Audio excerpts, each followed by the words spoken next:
राजा कहलन छोटी रे मोटी मालिन रे बिटिया भुइया लोटे होके कि ओकरा लागल रे मनवा अरे रहे ओ करतार में आ सके दरकार में ओकरा लागल रे मनवा रहे ओ करतार में एक दिन कहले ब्रह्मा आई बबुआ लौना ब्याह रचाई प्रिय व्रत जी के इच्छा नहीं थे बाकी ब्रह्मा जी आके कहते कि बबुआ आप शादी कर लो तो एक दिन कहले ब्रह्मा आई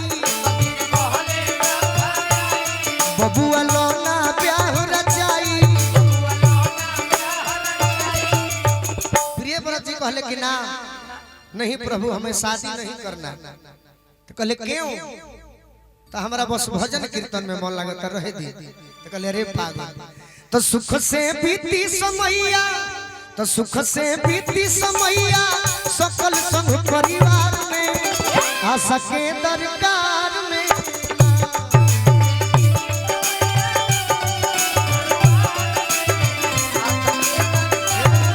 ब्रह्मा जी के आदेश पर प्रिय व्रत जी के शादी हो गई पत्नी भी आ गई घर में पत्नी जब गई कुछ दिन के बाद पत्नी के चाहे हर लड़की के इच्छा होला कि एगो पुत्र के प्राप्ति हो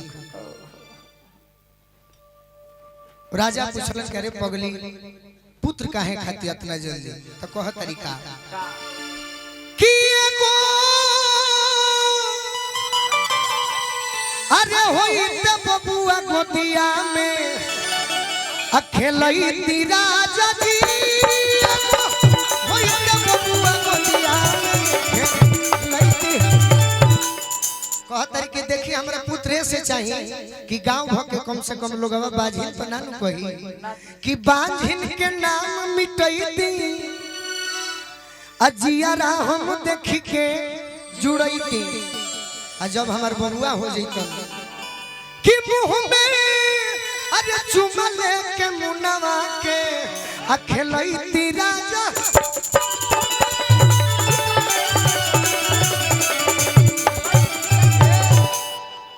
ठीक बा कुछ दिन बीती गईले हथवा के लकड़िया हो पियर रे भइली ना रानी के सुनवा जस शरीरिया देखी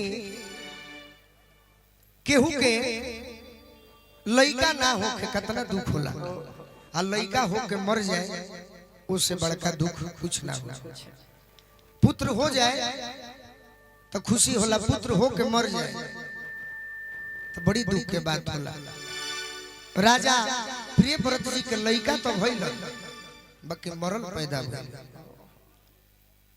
राजा कहलन कि हम कैसन दिन देखत है राजा अपना बबुआ के लेके श्मशान के तरफ गाजीपुर से आई देखी कहानी बिगड़ जाए नीचे फोटो ले ले फिर भुला जी कहानी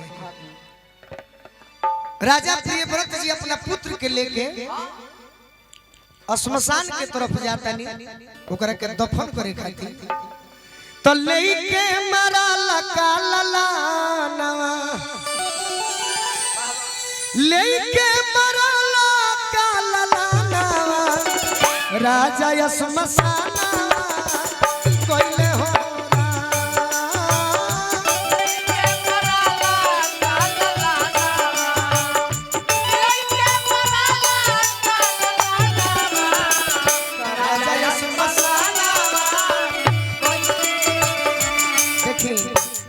राजा के आंख में लोर बा ढोर ढोर पहला अरे नैना राजा जी झाना भइले हो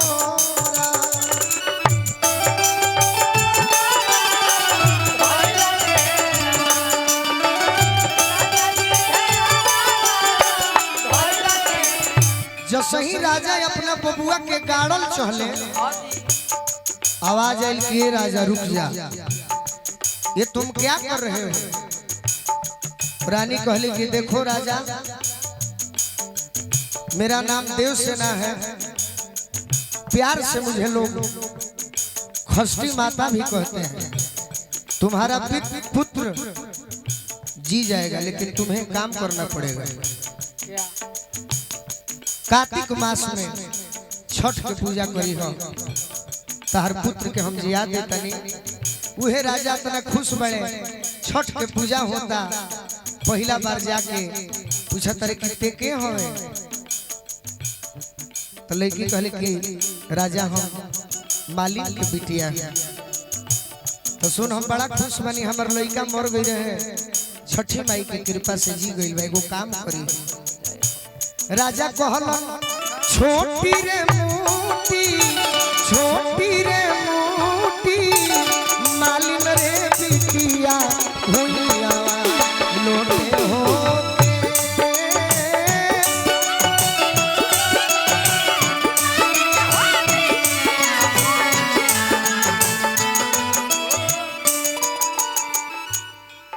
राजा कहलन कि देख हमर बबुआ छठी माई के कृपा से जियल बा, एगो काम करी। फूला वाले ओई होए बिटिया और घिया के हो।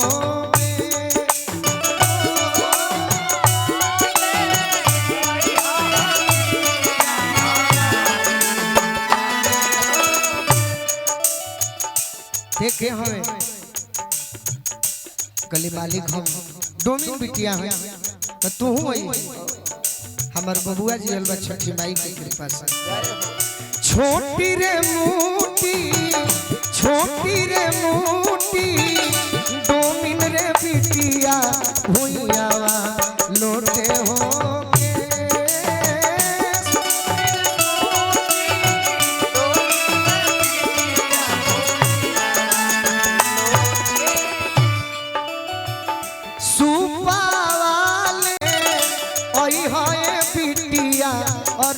घिया के हो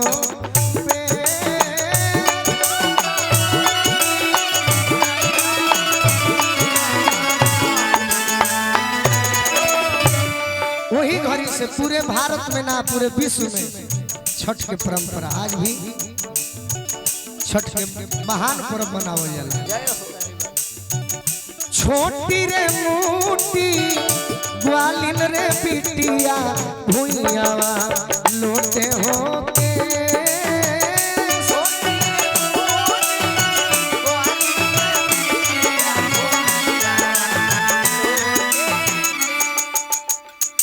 दूधा वाले ओई होए बिटिया और घिया के हो।